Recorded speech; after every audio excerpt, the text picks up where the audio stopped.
Okay, 9 o'clock on Tuesday, February 13th, 2024. This is the Iroquois County Board. Will the clerk call the roll, please? Alt. Here. Behrens. Here. Bentz. Bowers. Yes. Crow. Ducat. Geiger. Present. Hughes. Here. McGinnis. Yes. McTaggart. Sure. Yep. Watts. Here.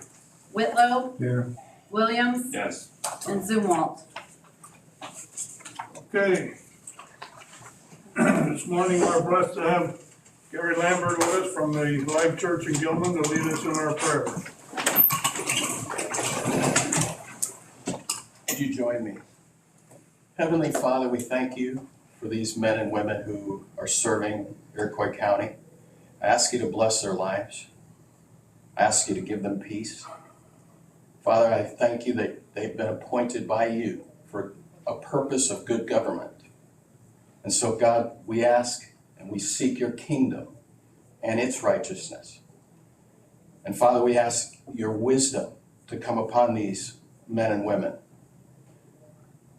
for the purpose of good government. Father, give them grace in the challenging times that we live in. Father, give them your mind and your wisdom. Father, I ask also for the Iroquois County that you would provide for all of our needs. We just humbly ask that, Lord, that you would provide for all of our needs. And I ask all of these things in Jesus' name. Amen. Amen. I pledge allegiance To the flag of the United States of America and to the republic for which it stands, one nation, under God, indivisible, with liberty and justice for all.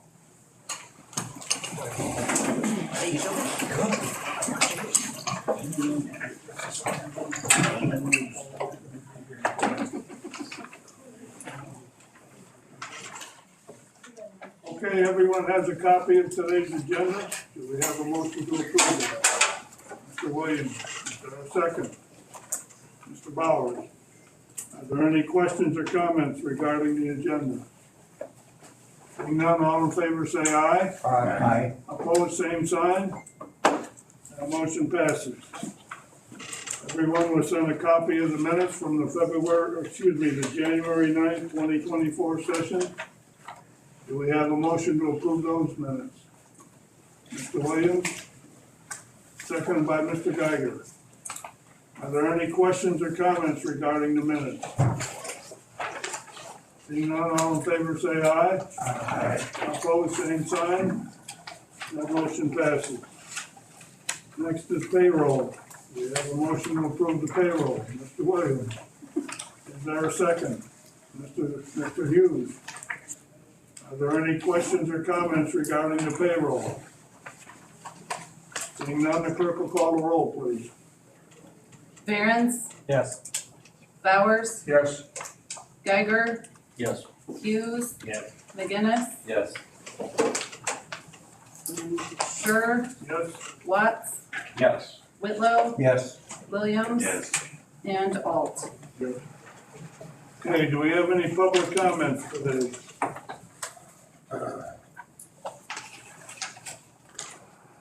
And now we'll forego the chairman comments and move to outside organization reports.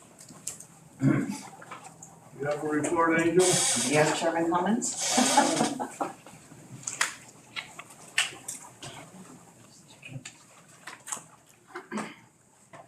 Good morning, Chairman, members of the Iroquois County Board and guests. I'm Angel Crawford with the Executive Director with the Iroquois Economic Development Association, and here is the IDA news for February.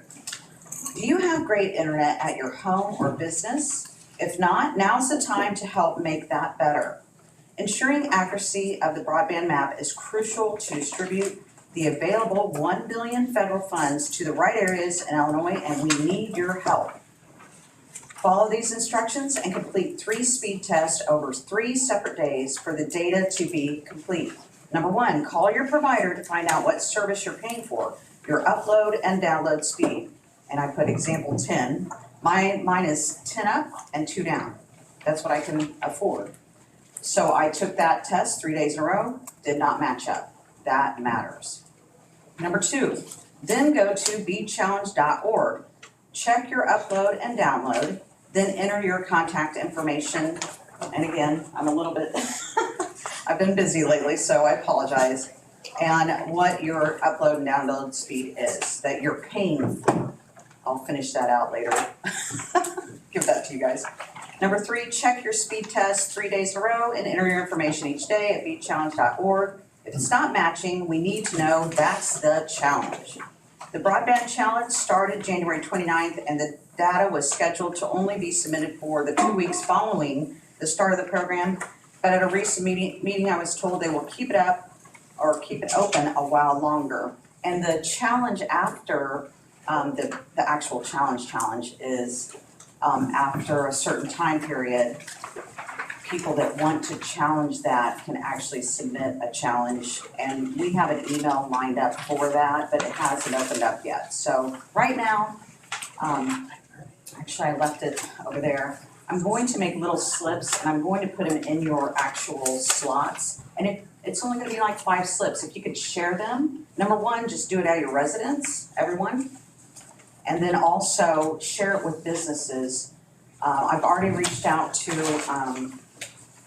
the regional superintendent, the schools are aware. I reached out to IMH, they're aware, gonna tell the clinics. Scott Anderson, he's working with me to reach out to the fire departments. I've actually attended a lot of town board meetings recently and give little slips to them to hand out to businesses. So it's that important. When this all gets done and said, we want Iroquois County to not have just 2 little pings and then go, oh, well, Iroquois County's okay, they don't need anything. You know, let's go over here where there's a lot of people saying that it's not matching up. So it's very important that we try to take the time to do this. It's up to you to help Iroquois County broadband map be accurate. We appreciate your cooperation, participation, and just as I was saying, please share this information today with your communities. And I apologize for the mess ups on some of the information here, but I'll be sure to get it straight on this little slips and when I announce it to the media too. Attention, Iroquois County business owners, we received a notification yesterday from the U.S. Treasury Department Financial Crimes Enforcement Network and would like to share it with Iroquois County business owners. In 2021, Congress enacted a bipartisan Corporate Transparency Act to curb illicit finance. This law requires many companies doing businesses in the United States to report information about who ultimately owns or controls them. Effective January 1st, 2024, many companies in the United States must report information about their beneficial owners, the individuals who ultimately own or control the company, to the Financial Crimes Enforcement Network, FINCEN, a bureau of the U.S. Department of Treasury. Filing is simple, secure, and free of charge. Beneficial ownership information reporting is not an annual requirement unless a company needs to update or correct the information. A report only needs to be submitted once, thank goodness. If your company was, this is the parameters. If your company was created or registered prior to January 1st, 2024, you will have until January 1st, 2025 to report the BOI. Number 2, if your company is created and registered in 2024, you must report BOI within 90 calendar days after receiving actual or public notice that your company's creation or registration is effective, whichever is earlier. Number 3, if your company is created or registered on or after January 1st, 2025, you must file a BOI within 30 calendar days after receiving actual or public notice that its creation or registration is effective. And number 4, any updates or corrections to BOI or beneficial ownership information that you previously filed with FINCEN must be submitted within 30 days. For additional information, go to www.fincen.gov/BOI And I have flyers that I'll be sending this out to everyone with an attached flyer so that you have that information. Again, this is something that's probably gonna be ongoing, and as people register, I'm sure that it'll be part of the registration process. So, great news for local farms and local schools.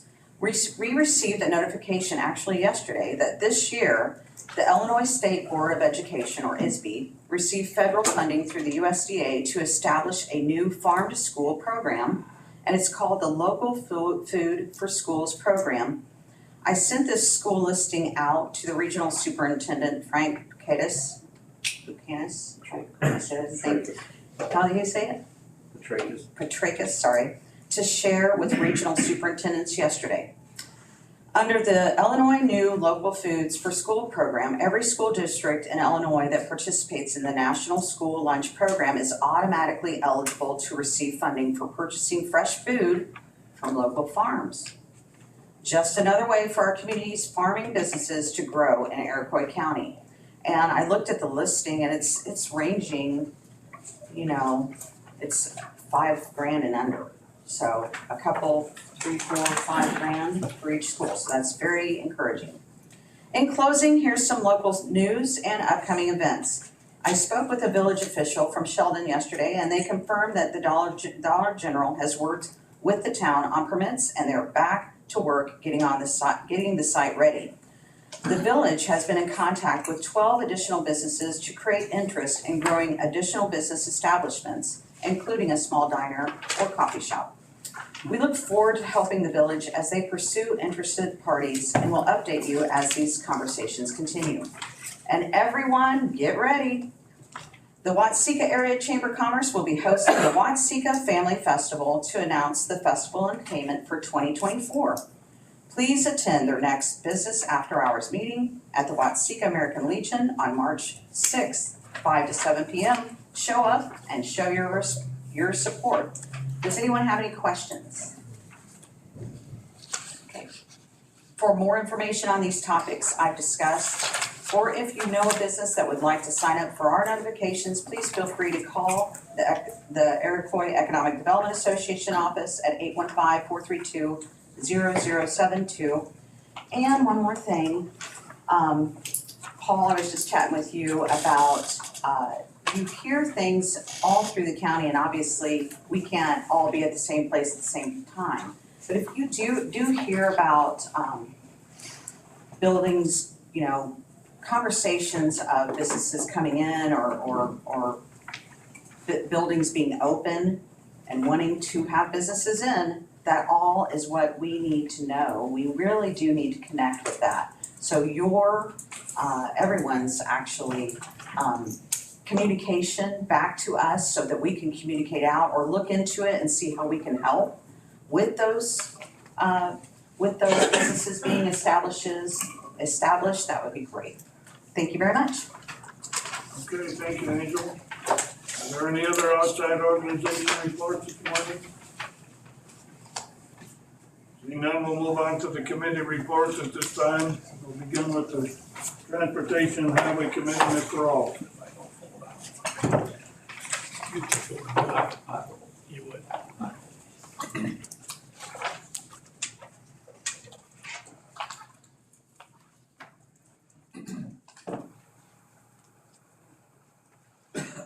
Good morning, Mr. Chairman and members of County Board. Your committee is referred to Transportation and Highway with vague leave to submit the following report on the matters before them. Your committee met at the Iroquois County Highway Building on February 8, 2024 at 8:30 a.m. Members present were all Kroll, McGinnis, and Williams. John Zumble was absent. Also present, County Engineer Greg Perkinson, Assistant County Engineer Doug Butzaw, County Board Chairman John Scher, Concord Township Highway Commissioner Scott Storm, Pigeon Grove Highway Commissioner Brett Sin, Prairie Green Highway Commissioner Rob Oberland, and Douglas Highway Committee Roger Isma. The meeting was called to order. It was moved by Williams and seconded by McGinnis to approve the agenda. Motion carried by voice vote. During the public comments, Concord Township Highway Commissioner Scott Storm spoke on behalf of the highway commissioners in attendance. Thank the board members for working diligently to hire a new county engineer. County engineer Greg Perkins explained the vote that takes place at the county board meeting is to submit the candidate name to Springfield and take the exam. Once the candidate passes the exam, the hiring process can move forward. The claims and financial reports for the month were reviewed. It was moved by Williams and seconded by McGinnis to pay the bill subject to county board approval. A roll call vote was taken, motion carried. During new business, Assistant County Engineer Doug Butler opened the calcium chloride bids to follow. I may mispronounce these two names, sorry. Calho, $11,060. Gasaway, $11,260. That was the only two we had. It was moved by Williams and second by McGinnis to accept the calcium chloride bid submitted by Silcalco in the amount of $11,060. The roll call vote was taken, motion carried. County Engineer Greg Perkinson discussed the January 25th, 2024 bid letting and required approval from the committee. That's all noted. All bids are recommended for approval, with exception of the except the call scale bid for Martinton, which was recommended for rejection due to their bids coming in over the estimate. It was moved by McGinnis and seconded by Williams to accept the bid from the January 25-24 bid letting, with exception of Calco bid for Martinton. Roll call votes were taken, motion carried. Perkin presented a petition for county aid for Township Bridge in Ash Grove and Martinton. Let's all explain. According to statute, if the cost of it during the project is more than 2% of the road district's EAV, they can request aid from the county. It was moved by McGinnis and seconded by Williams to approve petition for county aid for Township Bridge for Ash Grove, parentheses 038-3131 into percentage, parentheses, and Martinton, parentheses 038-4540 into parentheses. A roll call vote was taken, motion carried. Storm presented an example of the memorial in Joel Moore's honor to be put in place with which consists of a landscape raised bed to go around the flagpole in front of the highway department.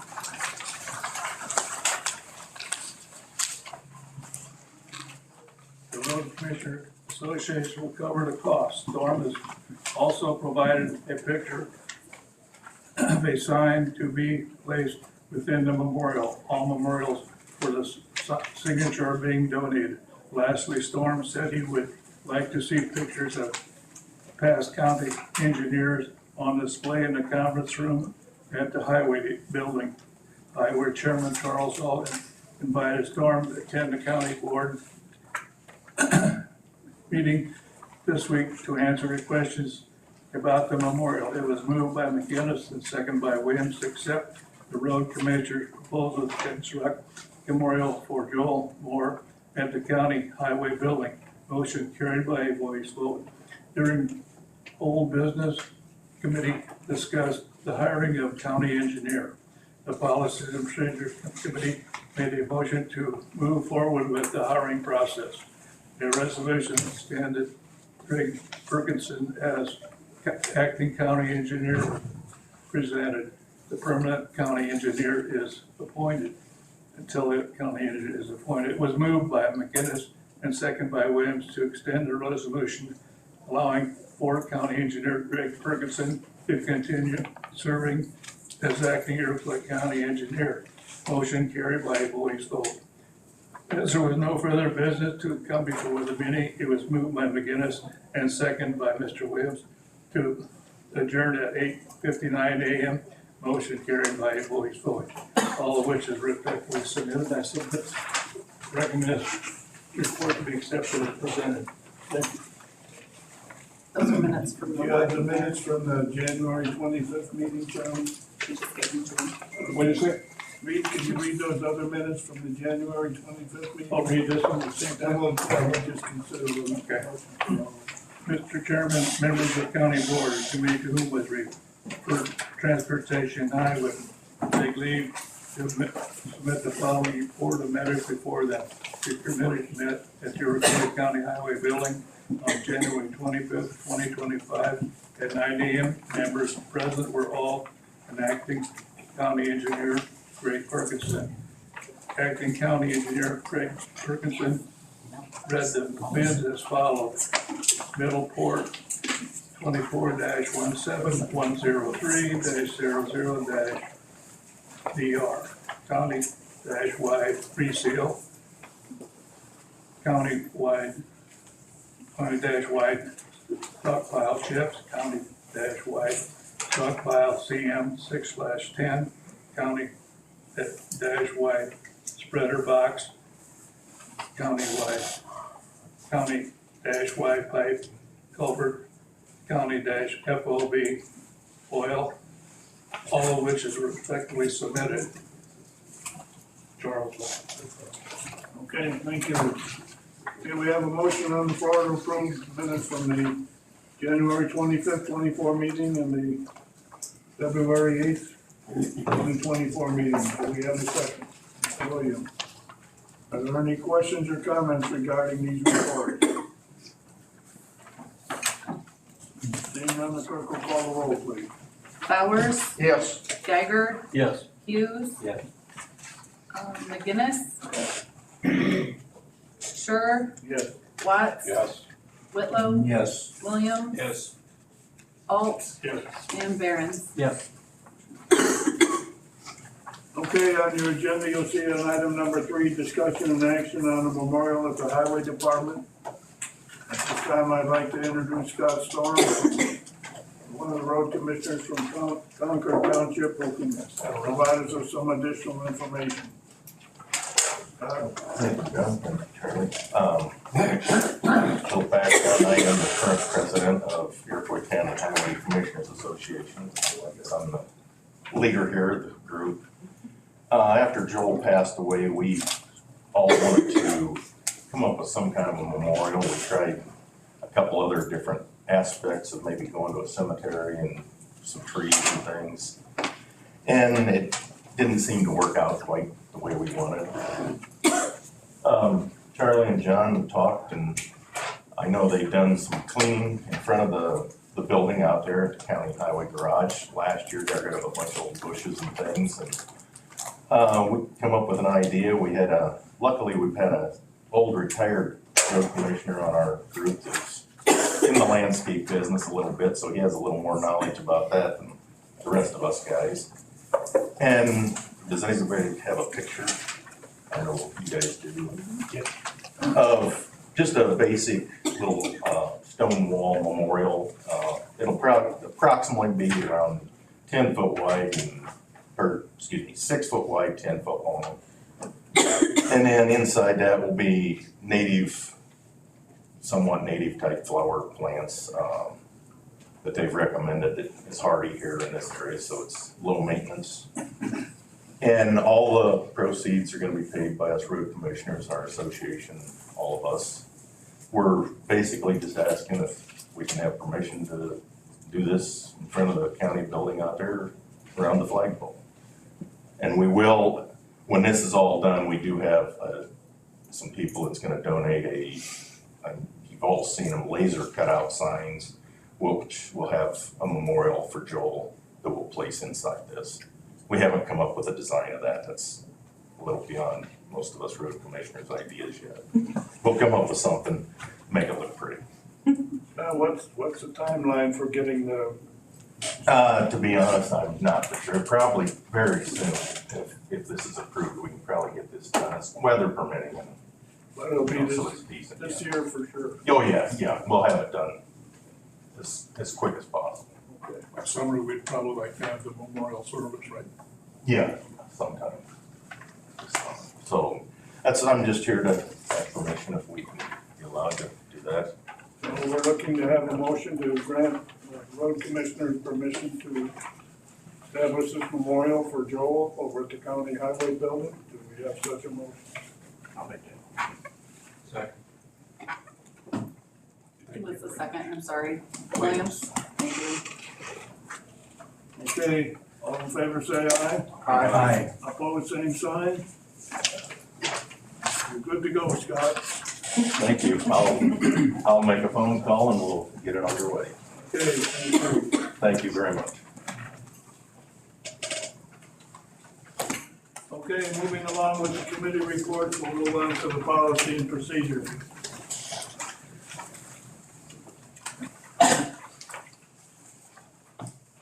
Members of the county board, your committee, to whom was referred policy and procedure, would beg leave to submit the following report on the matters before them.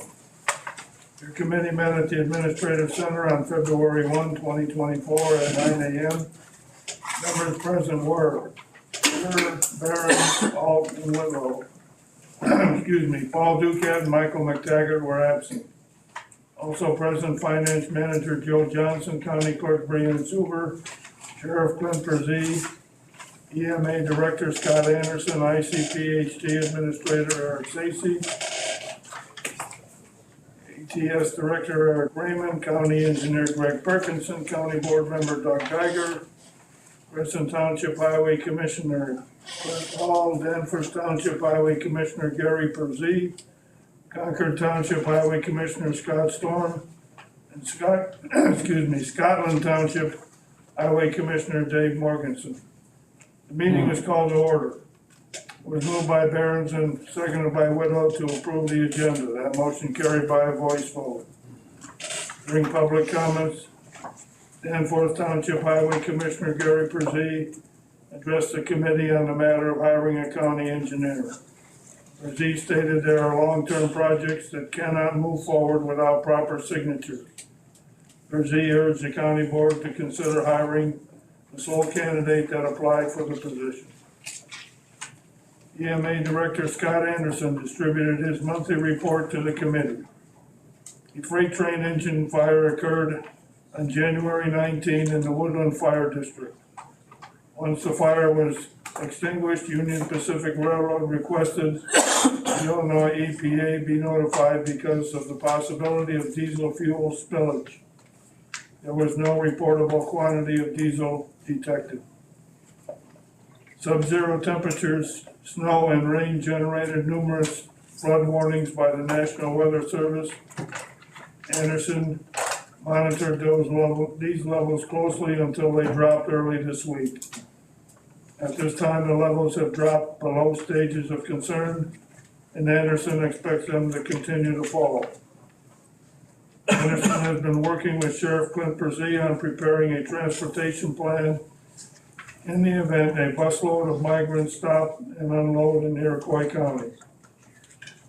Coordinated efforts between the show bus and River Valley Metro to move the potential passengers from within the county to the Bourbonnais Metro Center and the Midway Airport are underway. Anderson said he has been designated as a member of the command staff and would make appropriate notifications to facilitate the plan. The Natural Hazard Mitigation Plan meeting was held on January 18 with more than 50 in attendance.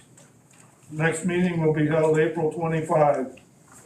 Anderson continues the process to finalizing of the first quarterly report on the 2024 EMP grant.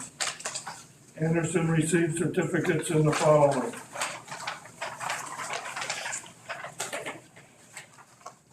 IS-29A, Public Information Officer Awareness, Debris Management, Hazardous Material Awareness, and basic life support, CPR, and AED.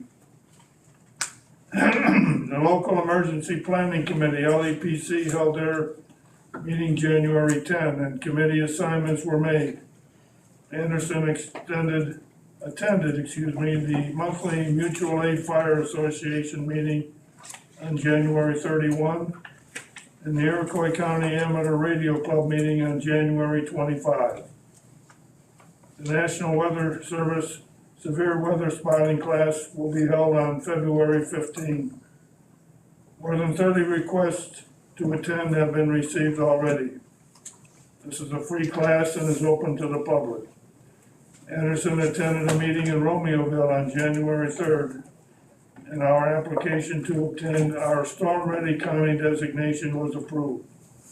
The City of Watseka Public Works Department, along with the City Council, have approved the placement of a NOAA weather reporting equipment at the Watseka Sewage Treatment Plant.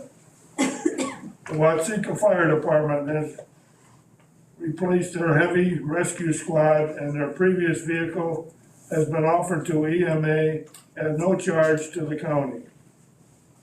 The vehicle can be utilized as a mobile command post and a rehab vehicle. The vehicle's engine does need to be replaced. Anderson is seeking approval to obtain the vehicle at no charge and pursue donations and grant sources to pay for the engine replacement. County Board Chairman Scher, along with the committee, agreed to allow Anderson to further research funding opportunities and report back to the committee. Scher would also like to schedule a time for county board members to look at the vehicle. Anderson has been diligent at providing updates on social media from the National Weather Service. Anderson is scheduled to attend training from February 12 through February 15. The committee chairs gave their monthly reports. Management Chairman Behrens reported the committee will receive an update on the morgue and discuss the Grant Street Drainage Project. Judicial Chairman Whitlow reported the committee will receive their monthly reports. Highway Chairman Alt reported the committee will receive their monthly reports. During chairman comments, Scher mentioned he has attended flood meetings in Indiana over the past month and continues to be impressed with their work. The KRBC has a budget of about $3 million that they plan to spend each year on log jam removals and bank stabilization procedures. The Iroquois River Conservancy has a much smaller budget, but their programs are similar. Lastly, Scher noted retiring Senator Tom Bennett will be receiving an award this Saturday in Gibson City. Discussion began on the Paid Leave for All Workers Act. Finance Manager Jill Johnson emailed the committee a draft version of the policy she revised. Scher noted the policy does not indicate who is eligible for leave, such as county board members, and believes the policy should state who is eligible and who is exempt. Scher also added that legislation has been introduced and is supposed to exempt all county personnel. The revised policy states paid leave is to begin when an employee is hired. Previously, employees received vacation benefits in their 1-year anniversary. The final rule will not be out until March, and Johnson said the committee has plenty of time for discussions because changes are still being made. Johnson read through the policy and highlighted the revisions as follows. Policy 1062, vacation, has been changed to policy 106-paid leave. An employee can use this time for any reason of their choosing, and they are not required to provide their employer with a reason for taking paid leave.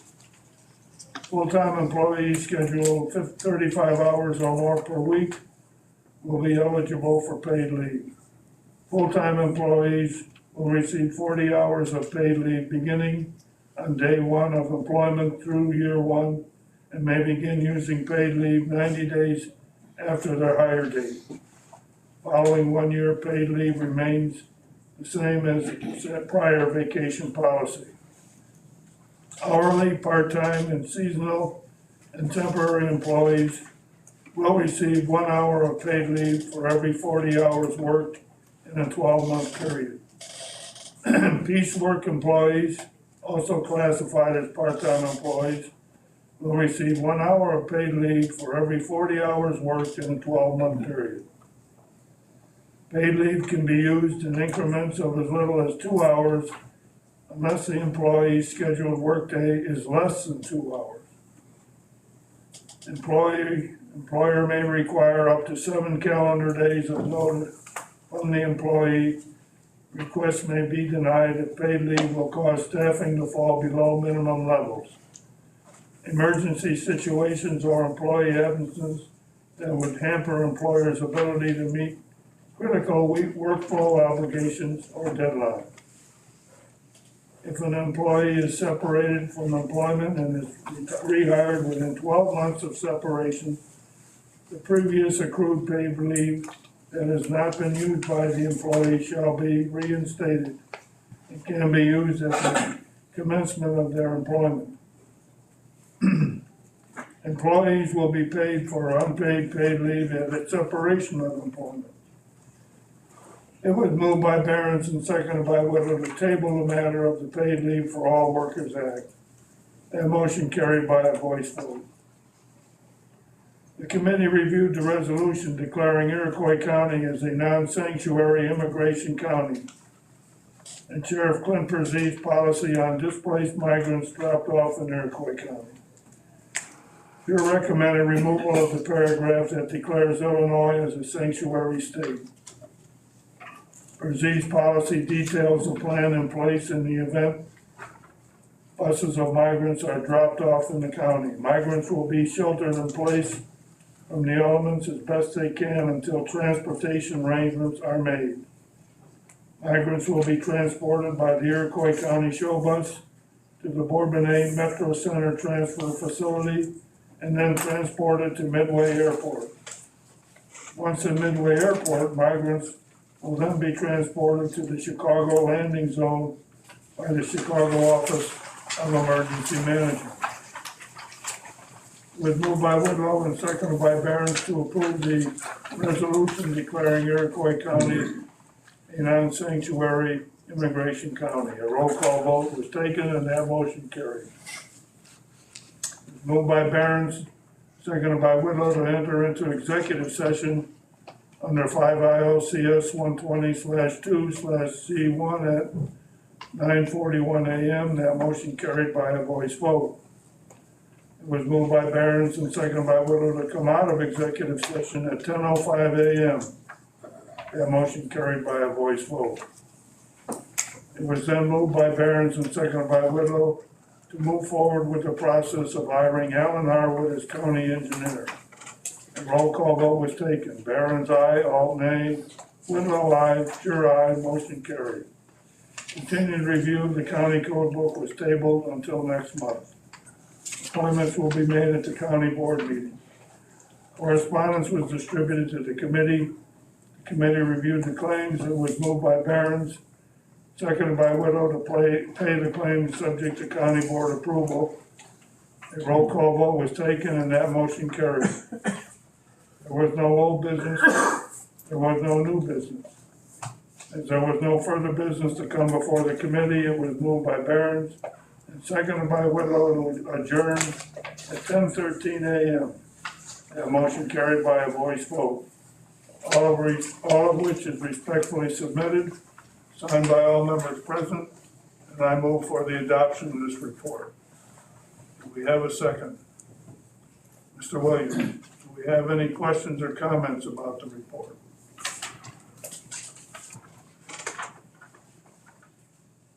Being none, the clerk will call roll, please.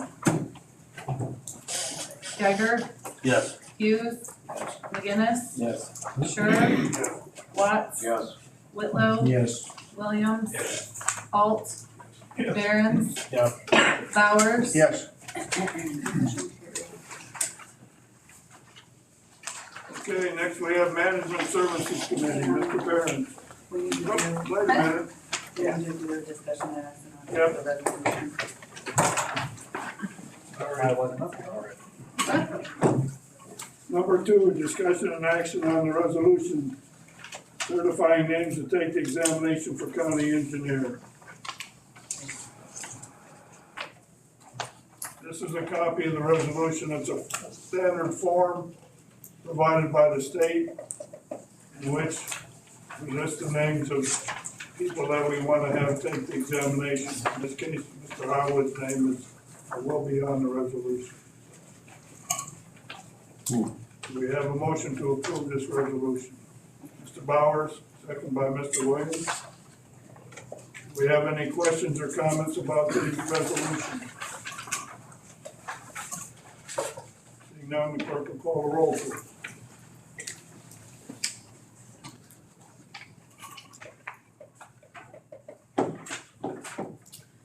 Hughes. McGinnis. Yes. Sure. Yes. Watts. Yes. Whitlow. Yes. Williams. Yes. Alt. Yes. Barron. Yes. Bowers. Yes. And Geiger. Yes. Motion carried. Okay, now we'll move on to management services. Mr. Barron. Mr. Chairman and members of the county board, your committee to whom was referred management services would beg leave to submit the following report on matters before them. Your committee met at the Administrative Center on February 5, 2024 at 9 a.m. Members present were Barron's, Bowers, Crowe, Mitchell, Benson, John Zumwalt were absent. Also present, County Board Chairman John Scher, Finance Manager Jill Johnson, Maintenance Supervisor Chris Drake, and County Board Member Doug Geiger. The meeting was called to order. It was moved by Paul Bowers and seconded by Donna Crowe to approve the agenda. Motion carried by a voice vote. There were no public comments. Maintenance Supervisor Chris Drake's report includes the following. IPMG sent a risk management contractor to conduct a walkthrough of all buildings with Drake.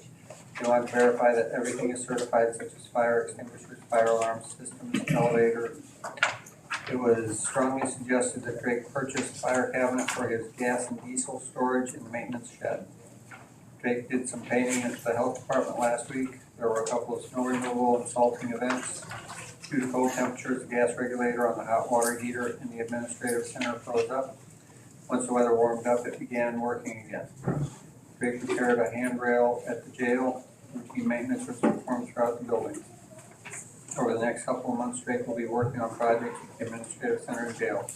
These projects include installing a half door in the assessment office and working on the deputy's room at the jail. Management Chairman Barron's received a call from a vendor about our bid process for the county farm and would like to make a presentation to the county board. Crowe stated the committee had agreed to continue with the current bidding process and review the electronic bidding process at the next lease renewal. County farm lease expires November 1, 2024. The committee will discuss setting the date for putting the county farm out for bid next month. Soil testing will need to go out for bid as well. Doug Geiger gave an update on the Moore project, and the committee was supplied with updated drawings. Draft A3 is a proposed finished product for bid purposes. Geiger stated he and the county board chairman John Scher have been working with the site engineer MG2A and the architect Jeff Jarvis to go over any issues. Geiger noted there is some slope change from north to south in the parking lot, and the best way to solve this is to consider raising the height of the floor approximately 6 inches. This will allow it to be more ADA compliant with the walk door that is needed and help maintain the slope of the driveway. Concrete seems to be the best way to transition between the building floor and the pavement. Crowe inquired on whether it was determined by the city of Watseka that the site was not in a floodplain. Geiger stated, "We are in a floodplain, but the floor of the existing building is above the floodplain." Geiger also added that someone is driving around the guardrail behind the jail to the maintenance shed and is affecting the drainage.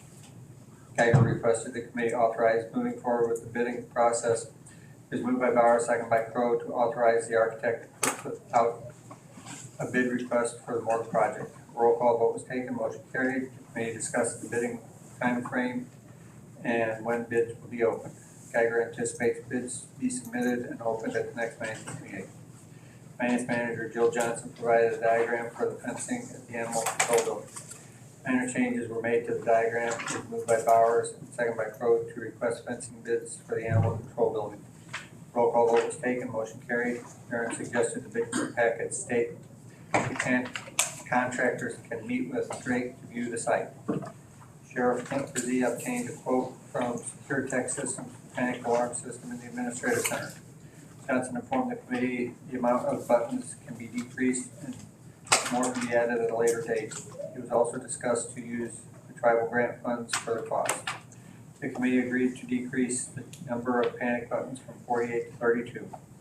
It was moved by Crowe and seconded by Bowers to accept Secure Tech System proposal for a panic alarm system in the administrative center and revise the number of panic buttons from 48 to 32 to be expensed from the local area, the local assistance and tribal consistency fund.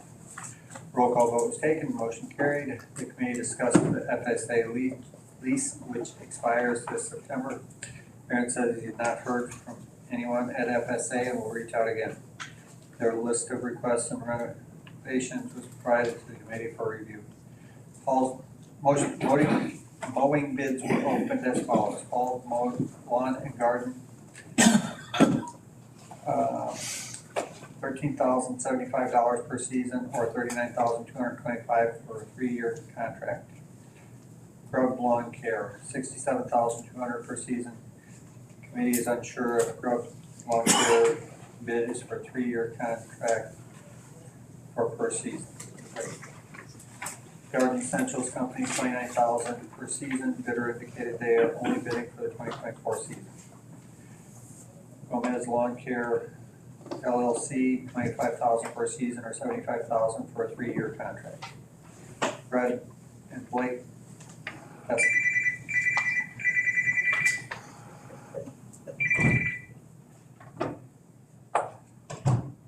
Cassidy, I don't know. Castoni. Castoni, okay.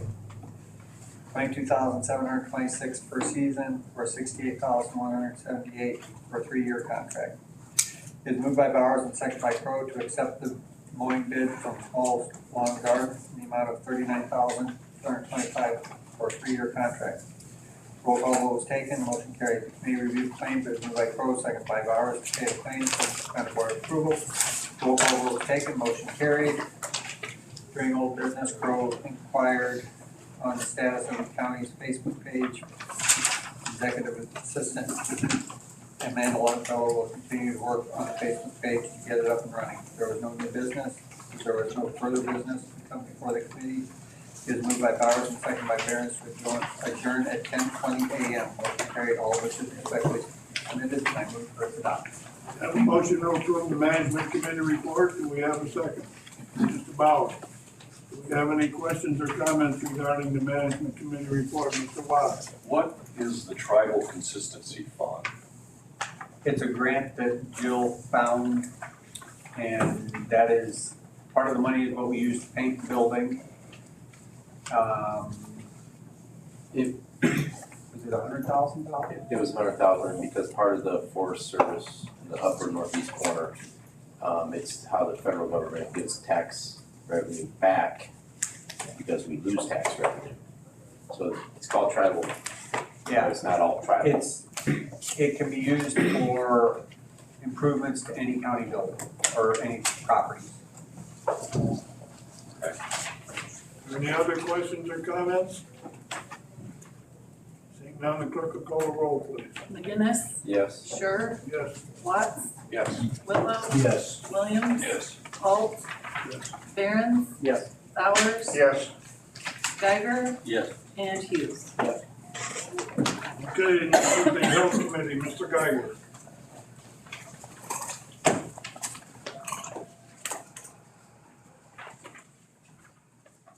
Mr. Chairman, members of the county board, your committee to whom was referred help would beg leave to submit the following report on the matters before them. Your committee met at the administration center on February 6, 2024 at 9 a.m. Members present were Paul Ducat, Doug Geiger, Steve Hughes, and Jed Whitlow. Also present, County Board Chairman John Shearer, Finance Manager Jill Johnson, ICPHD Administrator Eric Sacy. ICPHD Director of Nursing, Rachel Nelson. The meeting was called to order. It was moved by Steve Hughes and seconded by Jed Whitlow to approve the agenda. Motion carried by a voice vote. The committee reviewed the claims. It was moved by Whitlow and seconded by Doug Geiger to pay the claims, subject to the county board approval. A roll call was taken, motion carried. There were no public comments. Finance Manager Jill Johnson reported the registration deposits for December was $3,290. Late notices for registrations and vaccinations have been mailed. There are 8 cases currently open with 4 dogs and 1 cat waiting for placement. Animal control officers closed 28 cases in January. The closed cases consist of 5 dogs running loose, 3 bite reports, 2 injured dogs, 3 abandoned dogs, 7 well checks, 1 dog on a dog attack, and 5 nuisance calls, and 2 arrest assists. ICDPH Administrator Eric Stacy introduced Director of Nursing Rachel Nelson. Nelson provided a presentation on communicable disease investigations. Stacy distributed the monthly summary report of programs, community health report, 5 animal bites, 4 chlamydia cases, and 2 syphilis cases. There was 1 salmonella investigation that was probable, but ICPHD was unable to confirm. Vaccinations were low in January. ICPHD has 2 CPR instructors. Both have been recertified to continue instructing in ICPHD. Staff received in-house CPR training. There were 5 developmental screenings in January. Vision and hearing screenings are ongoing in the schools. Environmental health reported 39 permits issued in January. 3 boil orders and 8 cottage food permits were issued. ICPHD gave out 6 radon tests.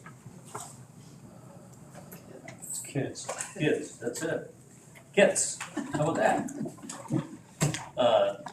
Stacy's reminded the committee that radon tests are free for Iroquois County residents. Senior Services has told 185 clients and 11 new client assessments and 39 reassessments. There was no new old business, there was no new business. As there was nothing further business to come before the committee, it was moved by Hughes and seconded by Geiger to adjourn at 9:23 a.m. Motion carried by unanimous vote. All of which was respectfully submitted, and I move for adoption. We have a motion on the floor to approve the Health Committee report. Do we have a second? Mr. Williams, do we have any questions or comments regarding the report? Seeing none, the clerk will call the roll, please. Sure, Yes. Watts, Yes. Whitlow, Yes. Williams, Yes. Alt, Yes. Barron, Yes. Bowers, Yes. Geiger, Yes. Hughes, Yeah. and McGinnis. Yes. Okay, next, Planning and Zoning Committee, Mr. Geiger. Mr. Chairman and members of the county board, your committee to whom was referred tax zoning would beg leave to submit the following report on matters before them. Your committee met at the Administrative Center on February 6th, 2024 at 9:30 a.m. Members present were Paul Ducat, Doug Geiger, Steve Hughes, and Jed Whitlow. Also present, County Board Chairman John Schur, Finance Manager Jill Johnson, County Clerk Brian Suber, Treasurer Kurt Albers, Supervisor of Assessments Mia McCammon, Planning and Zoning Administrator Julie Feller, and ICPH Administrator Eric Stacy. The meeting was called to order. It was moved by Geiger and seconded by Steve Hughes to approve the agenda. Motion carried by voice vote. The committee reviewed the claims. It was moved by Geiger and seconded by Jed Whitlow to pay the claims subject to the county board approval. A roll call vote was taken. Motion carried. There was no public comment. The department heads gave their monthly reports. County Clerk Bryn Suber reported she has been delivering ballot boxes and hopes to be finished up next week. Voting will begin on or about February 8th. Permanent vote by mail ballots and any vote by mail ballots that have been requested will be sent out on or about February 8th.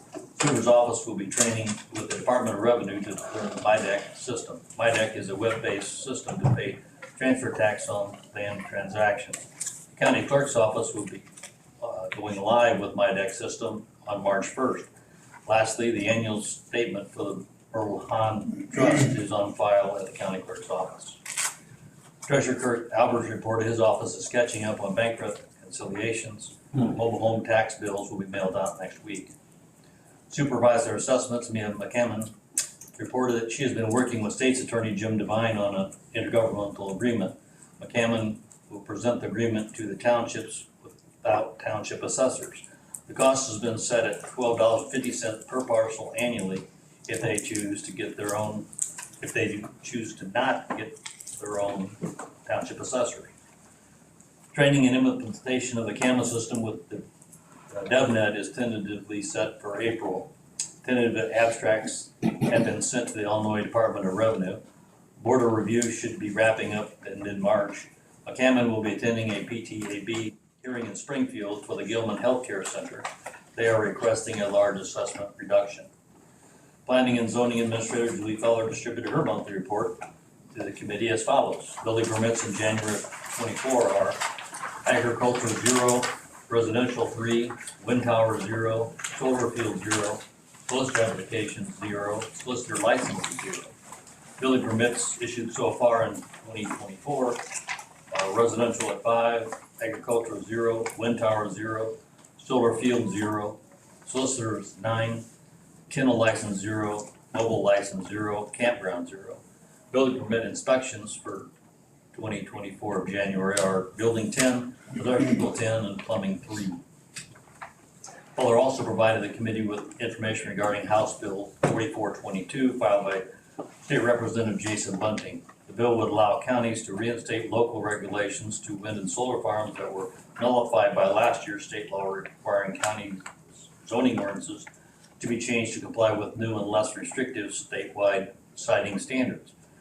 The committee reviewed the agriculture use only for waiver for building permit fee document prepared by Feller. State's Attorney Jim Devine has reviewed the document and gave his approval. Throughout the document, utilities is used, and Geiger recommended defining what utilities are. It was moved by Geiger and seconded by Hughes to approve the agriculture use only document and revise utilities to read water and electricity. A roll call vote was taken, the motion carried. The committee reviewed the Iroquois County BESF, which is Battery Energy Storage Facility,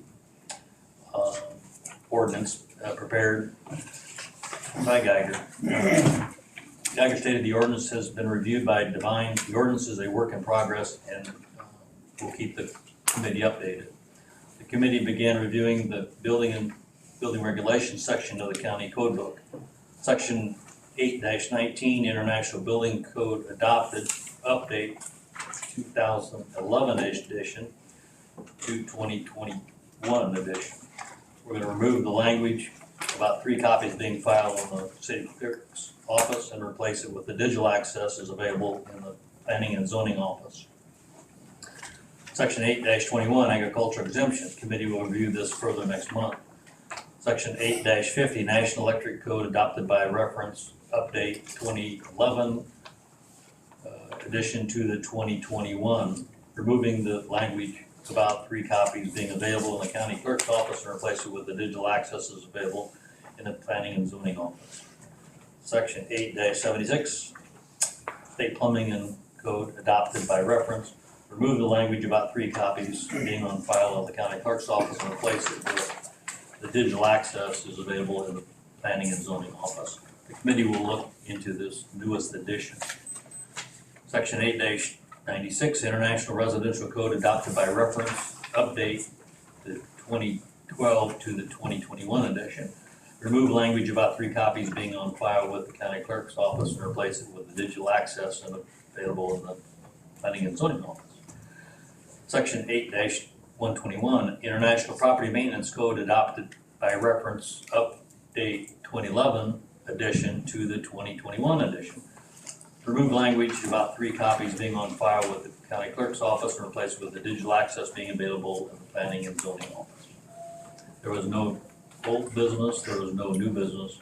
As there was no further business come before the committee, it was moved by Hughes and seconded by Geiger to adjourn at 11:54. Motion was carried by a voice vote. All those respectively submitted, and I've moved for the adoption. We have a motion on the floor to approve the tax zoning and planning committee report. we have a second? Mr. Williams. Are there any questions or comments about the report? I have a question. Wasn't it determined that there has to be 3 copies of these codes on file in the county clerk's office by state statute? I think it is in statute. So we cannot, that change that we're recommending here, can't do that. We need to confirm that, yes. I think that's, if the statute has been changed since the statute that we have. So we need it, we don't want to approve this today, the way it's. We haven't done that in the past? Mr. Devine may have some thoughts on that, but Well, I mean, you don't want to approve what the committee recommended. If there's a different recommendation, such as leaving 3 copies on file, then you could approve the report. Or make that change. Well, this isn't really changing the code book though, because they need an ordinance to do that, don't they? Isn't this just a recommendation? I don't know. Don't they need an ordinance to change the code book? Well, if you're changing ordinances, yes. Yeah, it's code is an order. Right. So so this isn't technically approving the change, it's just recommending a change because they haven't presented an ordinance to Right. change it? Correct. It should be noted that these books are very expensive, it might be $1,500 per set of additional copies. that's the reason for changing the Yeah. language. I would ask for a state waiver if it hasn't changed. That's the reason for the change in Yeah. the language, also the fact that we do not have these copies on file in the county clerk's office. Even though the state statute says so. My point is, I don't feel like we should approve changing something that's contradictory to the state statute. I would suggest a possible amendment to consider that we ask for a state waiver as to the 3 copies. You can put that on 3 different screens, and I would do it that way. I have no idea what you're talking about, so you're gonna have to tell me what to If you do. do a digital access, you could put, if there's 3 people that want it at once, you just have 3 terminals. Would it be easier just to send it back to committee? Yes. I think we send that back to committee. For only that portion.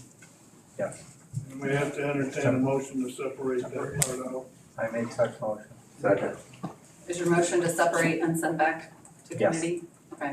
Mr. Scherer, Yes, I have another question. Can that be put forward after this vote or before? I just want to let you know that I have another question about the report. okay. Now, right now, we have a motion to separate out the part in the report that deals with the changes in the building code. Call the roll on that, please. Okay, so for everyone looking on the second page of the report, starts at the committee began reviewing the building and building regulations section of the code book, going down to the 3rd page, ending with the section 8-121 International Property Maintenance Code, that paragraph. So all of those different bullet points are what we're removing and separating, right, Lyle? Yes. Okay.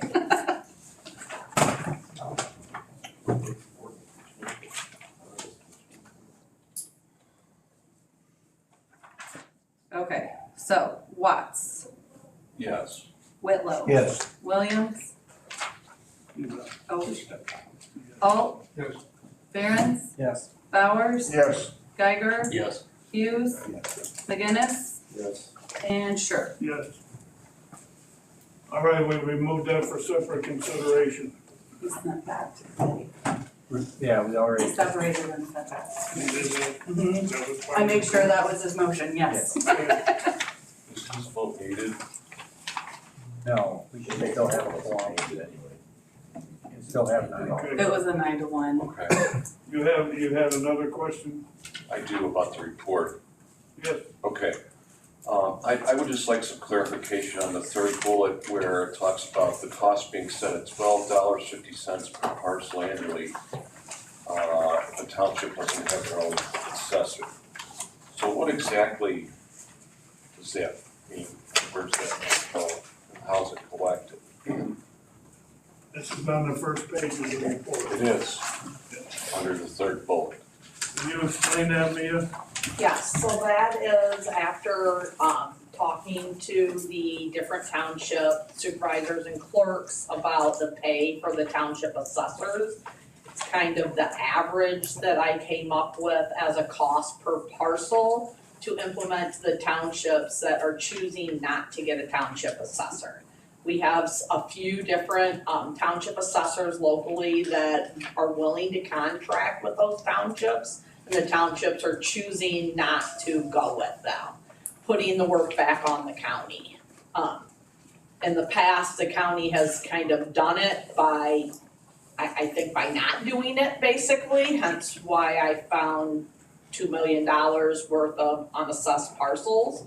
So my thought was, we'll have to charge. If you want the county to do it, there has to be a charge for that service. So currently, we have 2 townships, or a township and a multi-township that don't have township assessors, so I'll be presenting that intergovernmental agreement to them. There is a third one who just recently, he retired, and they have agreed to work with our office until they can get somebody with a CIAO license, so. Back to your question is just based on looking at what different townships are paying in Iroquois County, that was what I came up with on doing that cost study. So for every home site, every piece of farm ground, everything that's on the tax rolls, $12.50 per parcel per year. Per year, and part of that for this year was based on the fact that we're getting a new flyover, we're getting a CAMA, that's going, every parcel is gonna have to be touched and worked Let me to clarify implement that, this. though. He said farm ground. Is included in that, that's why that We is are- $12.50 we're gonna per assess it. parcel. Farm ground, even though we don't assess farm grounds. Well, it was just a way to touch to be able to get it. I came up with a number to be able to just include all parcels. Otherwise, we'd be looking at class 11s, class 40s, and then then it would be a charge of like 75 or 80. So to simplify it, it was $12.50 per parcel. Cause we don't know what the flyover is gonna show, how many of those now have buildings on it, there's no way to tell. All of them are gonna have to get inputted into CAMA, so that was kind of the thought between going that. And then what fund does this money go into? Has that been, That has not been talked about, I mean, I'm hoping to get that finalized this next tax committee meeting, we have not discussed that. I don't even know, how we would go, if they choose not to utilize us or say they don't have a budget to pay us, how would we proceed with that?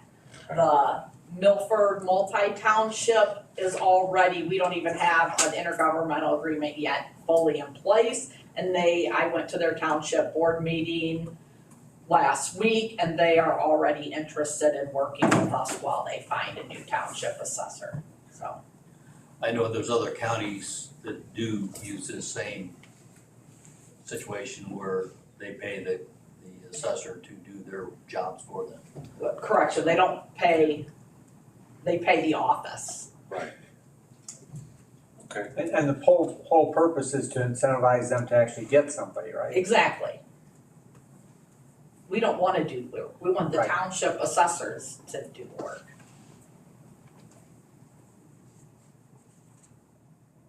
Okay, is there any other questions on the remainder of the report then? Seeing none, the clerk can call roll. Whitlow? Yes. Alt? Barons? Yes. Bowers? Yes. Geiger? Yes. Hughes? Yes. McGinnis? No. Sure? Yes. And Watts? yes. Okay, judicial and public safety, Mr. Whitlow. Mr. Chairman, members of the county board, the committee to whom is referred judicial and public safety would beg leave to submit the following report to the matters before them. The committee met at the courthouse on February 7, 2024 at 3 p.m. Members present were Whitlow, Hughes, Williams. Mitchell, Bentz, and Scott Watts were absent. Also present, County Board Chairman John Schuer, Sheriff Clint Brzee, Coroner Bill Cheatham, and Probation Supervisor Barb King. The meeting was called to order. It was moved by Raymond Williams and seconded by Steve Hughes to approve the agenda. Motion carried by a voice vote. There were no public comments. Probation Supervisor Barb King reviewed the probation and court services activity report for January. Sheriff Clint Brzee presented his monthly report to the committee as follows. Secure check alarm systems for the courthouse have been completed. Continuing to select and add additional part-time correctional officers to reduce the overtime burden on full-time correctional staff. Plan is in place for response to migrate buses dropped off in Iroquois County. Deputy Shinky and Deputy Paisley are progressing very well through their field training. Illinois Sheriff's Association is working hard at combating some recent detrimental legislation being introduced and continuing to track data on Safety Act and the impact it has on crime in Illinois. Brzee continues to work on grants for equipment. The initial payment is expected this month by SCARCOM for the radios. The kickoff meeting is scheduled to start the process. Brzee continues to work with Tip the Scales and Iroquois County Opioid Coalition on the STAR Sheriff's Treatment and Recovery Reentry Program. Sheriff's Office has experienced an uptick in FOIA requests. The new CAD system has made the process easier to respond to these requests. The iWin Leads computer program will be going away in July. A meeting is scheduled with Verizon to switch our accounts when this happens. Watseka Police Department and Milford Police Department will be coming to our CAD system so that they can continue in the absence of the iWin system. 33 arrest intakes in January, 24 male, 92 female, and 1 juvenile. January jail population. Daily population average 16.74. 11 male, 1 female. Coroner Bill Cheatham reported autopsies will resume in Kankakee County. Cheatham and his deputy Greg Breeze have been trained on their procedures. The committee reviewed Circuit Clerk Lisa Hines' training on her procedures. The committee reviewed Circuit Clerk Lisa Hines' monthly report. The committee reviewed the ETSB report for January. There was no old business. There was no new business. The committee reviewed the claims. Brzee submitted an additional claim payable to Motorola Solutions in amount of $500,000 for the down payment of the radios. It was moved by Hughes and seconded by Williams to pay the judicial and public safety claims, including the additional claim to Motorola Solutions Incorporated, subject to Iroquois County board approval. The roll call vote was taken, motion carried. There was no further business to come before the committee. It was moved by Williams and seconded by Hughes to adjourn the meeting at 3:16 p.m.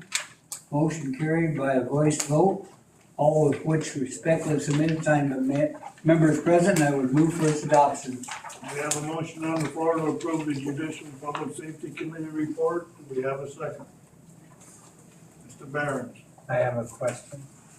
go ahead. If there were 33 arrests and intakes and 92 of them were female, that math doesn't quite add up. No.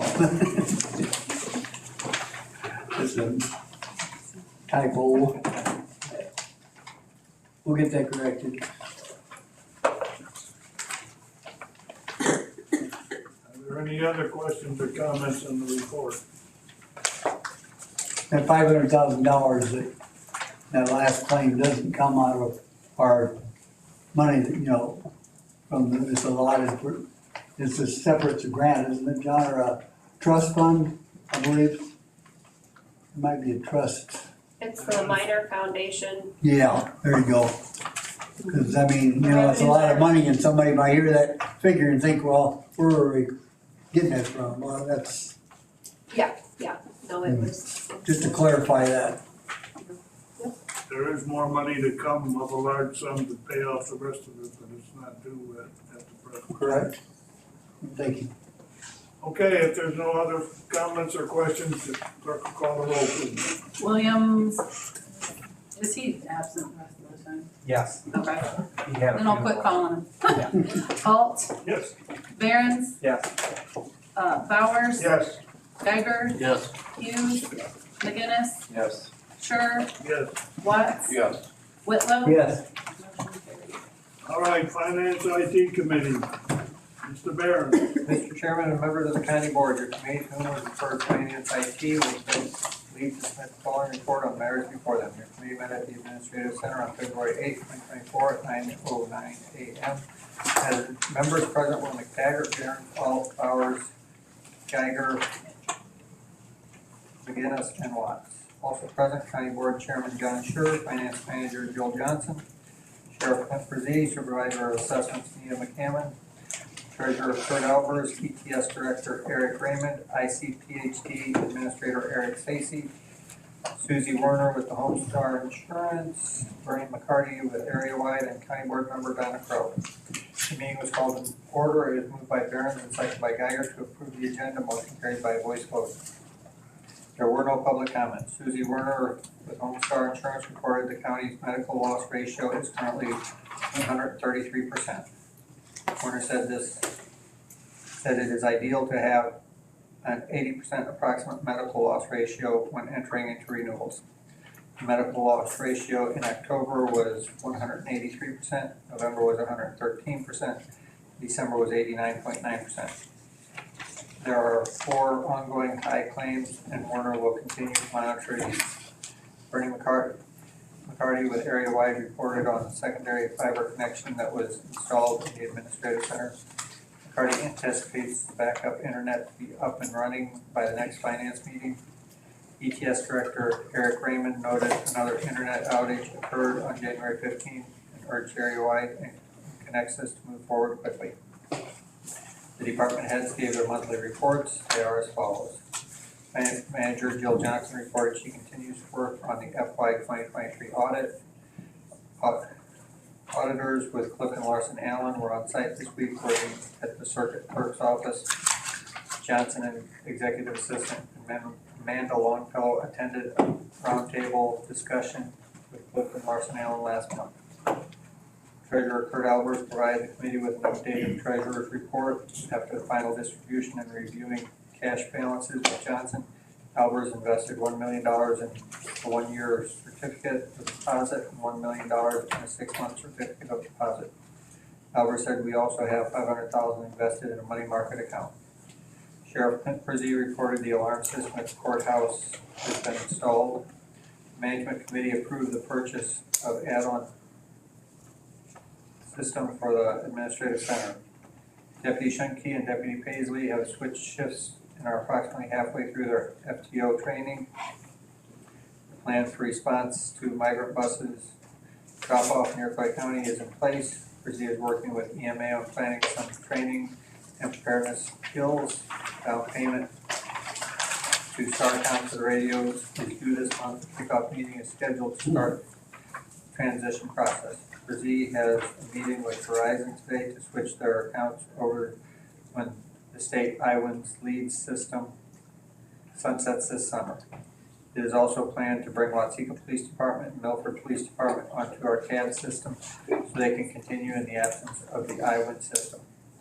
Brzee continues to work on additional grants for the department. The Sheriff's Department is preparing for the retirement of Deputy Brandon Legan in March.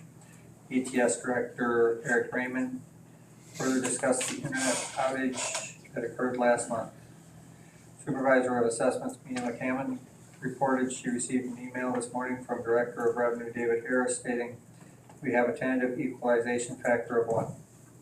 McCammon added, "As long as there are no drastic changes made by the Board of Review, half of her salary will begin to be reimbursed and they won't apply the factor on the tax bills." ICPHD Administrator Eric Stacy reported the Health Department is at its peak in terms of cash balances for the year. Last year, a grant was awarded to ICPHD in the amount of $350,000 for a 5.5-year term. Grant funds were received in full in December, which is artificially inflating the cash balance due to the $350,000 deposit. County Board Chairman John Schur informed the committee the Policy and Procedure Committee passed a motion to initiate the hiring of Alan Harwood as county engineer. Mr. Harwood will need to take a test in Springfield and be interviewed by IDOT before appointment takes place. The committee reviewed the claims. It was moved by Chad McGinnis and seconded by Barron to pay the claims subject to county board approval. Roll call vote was taken, motion carried. There was no new business. As there was no further business to come before the committee, it was moved by Paul Bowers and seconded by Barron to adjourn at 9:28 a.m. Motion carried by voice vote, all of which is respectfully submitted, and I move for its adoption. We have a motion on the floor to approve the Finance Committee IT report. Second. Seconded by Mr. Bowers. Do we have any questions or comments regarding the report? Seeing none, the clerk will call the roll, please. Alt, Yes. Barron, Yes. Bowers, Yes.